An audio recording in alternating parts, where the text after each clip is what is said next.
ओम शांति। आज 3 फरवरी 2023 की साकार मुरली।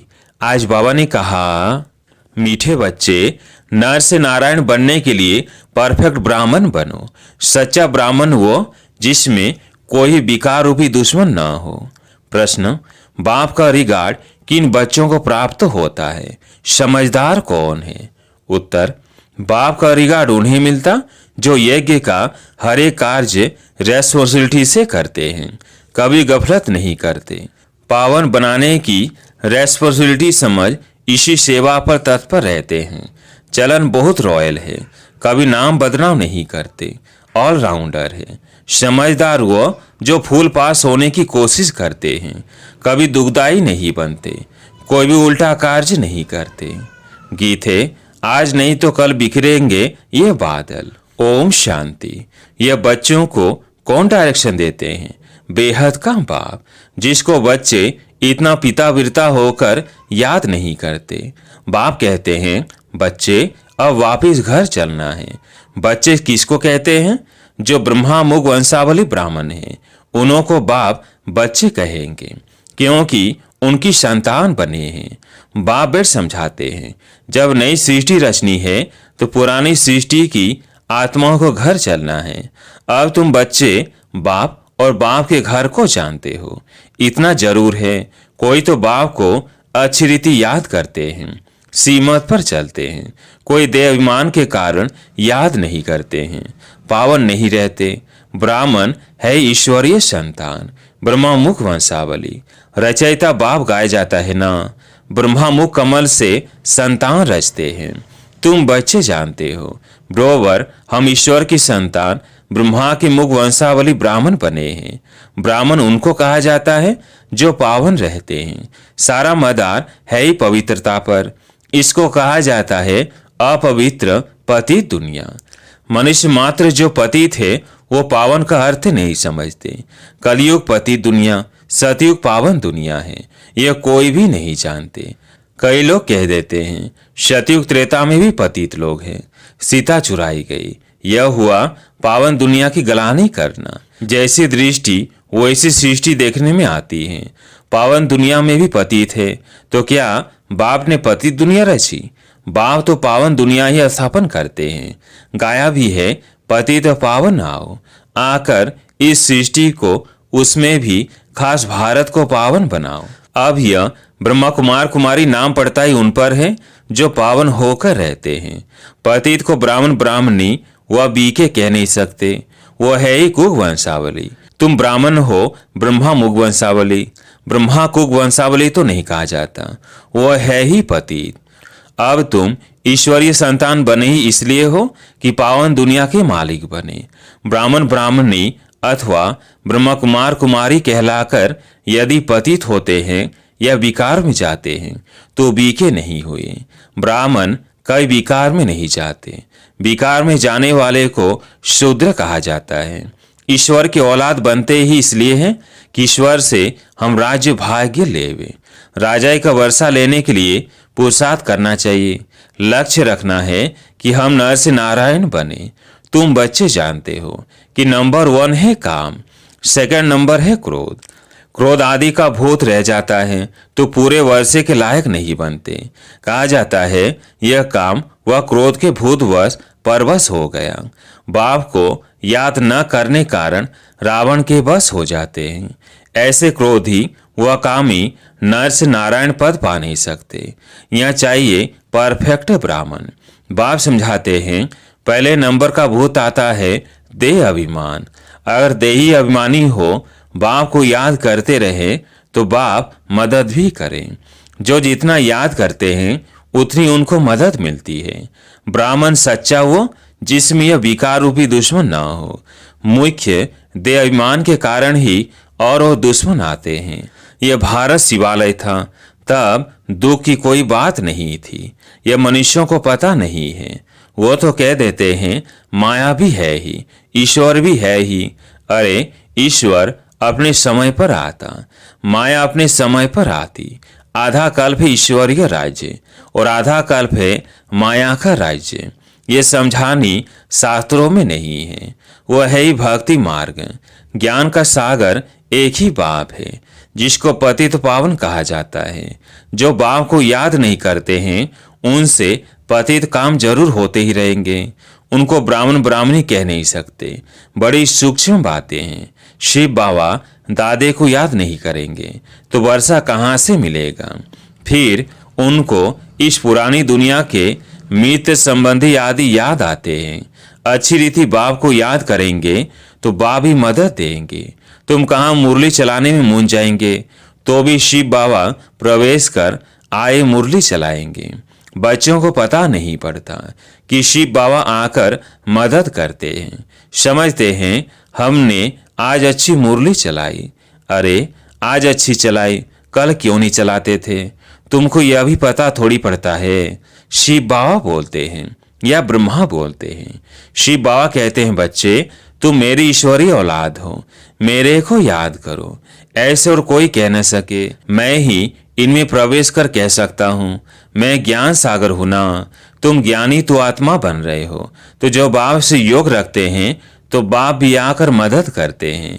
दे अभिमानी याद थोड़ी करेंगे। बाप को जरूर याद करना है, अहंकार नहीं आना चाहिए। मैंने अच्छी मुरली चलाई नहीं, समझना चाहिए शिव बाबा ने आकर मुरली चलाई। घड़ी घड़ी शिव बाबा को याद करना चाहिए। बहुत बच्चे हैं जो पूरा याद नहीं करते हैं तो कर्म भोग मिटता नहीं, बीमारियां आ जाती हैं, विकर्म विनाश नहीं होते हैं। बच्चों को बाप के साथ योग लगाना है। हम राजयोगी हैं, बाप से राजाई लेनी है। हम नर से नारायण बनेंगे। दिल में समझना है मैं इतना पढ़ता हूँ जो सूर्यवंशी में जाऊं। ऐसे नहीं, पहले दास दासी बन फिर राजाई पावे। बाप को याद करने से बाप की मदद मिलेगी, नहीं तो कुछ न कुछ पाप नुकसान आदि होता है। वो दुखदाई बहुत बनते हैं। लक्ष्मी नारायण तो सुखदाई है ना। समझदार बच्चे कोशिश करेंगे फूल पास होने की। ऐसे नहीं जो मिला सो ठीक। हर बात में ऑलराउंड पुरुषार्थ करना चाहिए। ऐसे भी नहीं कि यह काम इनका है हम क्यों करें। बाबा ऑलराउंड काम करते हैं ना। बच्चों की चलन ठीक नहीं रहती तो फिर नाम बदनाम कराते हैं।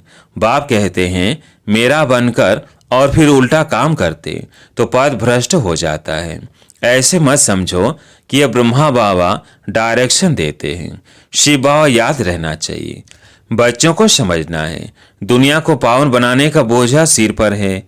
हम रेस्पॉन्सिबल है। भारत को पावन बनाने की बहुत बड़ी रेस्पॉन्सिबिलिटी है। यज्ञ का हर एक कार्य रेस्पॉन्सिबिलिटी से करना है। कोई गफलत ना हो तब बाबा भी रिगार्ड देंगे। नहीं तो धर्मराज ऐसी सजा खिलाते हैं जो कभी जेल में भी नहीं खाई होगी। इसलिए बाप कहते हैं विनाश होने के पहले सब विकर्म योग से भस्म करो, नहीं तो जन्म जन्मांतर के विकर्मों की सजा धर्मराजपुरी में बहुत खानी पड़ेगी। इसलिए गफलत मत करो। यह अंतिम जन्म है, फिर तो जाएंगे ही स्वर्ग में। मोचरे खाकर फिर प्रजापद पाना इसको पुरुषार्थ नहीं कहा जाता। उस समय त्राही त्राही करना पड़ेगा। यह भी बाप साक्षात्कार कराएंगे कि बार बार समझाया था ब्राह्मण बनना कोई मासी का घर नहीं है। ईश्वर का बच्चा बनते हो तो फिर कोई विकार नहीं होना चाहिए। इसमें भी काम महाशत्रु है। जो काम बस हो जाते हैं उन्हें ब्राह्मण नहीं कह सकते। माया बहुत पिछाड़ेगी, परंतु कर्मेंद्रियों से कोई काम नहीं करना है। फैमिलिटी का हल्का नशा यह भी माया का नशा है। बाबा ने समझाया है इससे ही बोझा चढ़ जाएगा। तुम व्यभिचारी बन गए। ईश्वरीय औलाद में यह काम क्रोध आदि शैतान थोड़ी होते हैं। वह शैतानी आसुरी गुण है। बहुत है जो ईश्वर के बनते फिर माया के बनती हो जाते हैं। दे अभिमान में आ जाते हैं। बाप की श्रीमत पर चलना है तब रेस्पॉन्सिबल वो रहेंगे। ब्रह्मा की मत भी गाई हुई है। इनकी मत पर चलने से भी रेस्पॉन्सिबल बाप हो जाएगा। तो क्यों न अपने से रेस्पॉन्सिबिलिटी उतार देनी चाहिए। बाप दादा दोनों की मत मशहूर है। माता की मत पर भी चलना चाहिए क्योंकि माता गुरु बनती है। वो माता पिता अलग है। इस समय माताओं को गुरु बनाने का सिलसिला चलता है। तुम पुरुषार्थ कर रहे हो शिवालय के लिए। सतयुग को शिवालय कहा जाता है। परमात्मा का एक्यूरेट नाम शिव है। शिव जयंती गाई जाती है। शिव को कल्याणकारी कहा जाता है। वह है बिंदी। परमपिता परमात्मा का रूप है ही स्टार। सोने अथवा चांदी का छोटा स्टार बनाकर टीका भी लगाते हैं। वास्तव में वह एक्यूरेट ठीक है और स्टार रहता भी भ्रिकुटी में है, परंतु मनुष्यों को ज्ञान नहीं है। कोई फिर त्रिशूल देते हैं। त्रिनेत्री त्रिकालदर्शी की निशानी यानी दिव्य दृष्टि, दिव्य बुद्धि की निशानी देते हैं। अभी तुम बच्चों को इन बातों का ज्ञान है। तुम चाहो तो स्टार लगा सकते हो। अपनी निशानी सफेद स्टार है। आत्मा का रूप भी ऐसे स्टार मिसाल है। बाप सभी राज समझाते हैं, सावधानी भी देते हैं। बीके वो जिनकी प्रतिज्ञा की हुई है कि पाप का काम कभी नहीं करेंगे। यह याद रखना है, किसकी दिल को दुखाना नहीं है। अगर दुखाते हैं तो शिव बाबा का बच्चा नहीं ठहरा। शिव बाबा आते ही सुख देने। वहां यथा राजा रानी तथा प्रजा सभी एक दो को सुख देते हैं। यहाँ सब सांवरे बने हैं, काम कटारी चलाते रहते हैं। यह है ही एक दो को दुख देने की दुनिया। सतयुग है एक दो को सुख देने की दुनिया। समझाना चाहिए कि हम ईश्वरीय संतान बने हैं। हम कोई पाप नहीं करते, नहीं तो पुण्य आत्माओं की दुनिया में इतना पद पा नहीं सकेंगे। हर एक की नब्ज से पता पड़ सकता है कि यह हमारे कुल का है वह नहीं। हम कहते हैं भगवानुवाच, तो गाया हुआ है कि हम तुमको राजयोग सिखलाते हैं। भगवान तो एक निराकार को कहा जाता है, तो कब आकर राजयोग सिखलाएंगे? जरूर जब नई दुनिया स्थापन होगी। नई दुनिया के लिए जरूर पुरानी में आना पड़े। भगवानुवाच, हम तुमको राजयोग सिखलाते हैं। कहाँ के लिए? क्या नर के लिए? पावन दुनिया के लिए। भगवानुवाच, मैं तुमको राजाओं का राजा बनाता हूँ। बताओ कब आया था? वह कौन था? फिर कब आएगा? जरूर सतयुग के लिए सिखलाएगा।